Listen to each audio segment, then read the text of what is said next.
And they're on their way. Yellow Art draws for your lead. Moving up, Desperado. Then comes Gold Quest. In between runners, hold that cut.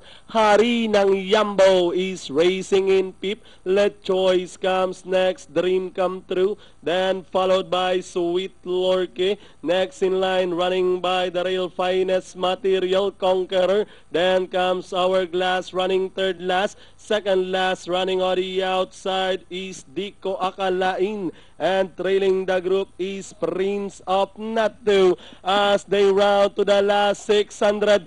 Desperado leading the field. Yellow Art moving up to take second and catching the third spot from the outside is Dream Come True. Hari ng Yambo down in fourth. Gold Quest drops back in Peep as they race to the last 450. Three runners fighting it out for the lead. Yellow Art, Desperado, Dream Come True is on the outside.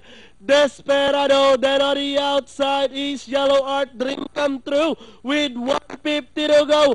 Desperado this time by about a length and a half. Dream Come True trying to make a bid on the outside. Desperado, Dream Come True, and finally Desperado, Dream Come True, Yellow Art, Let Choice, Hourglass for your Pentafecta. Okay.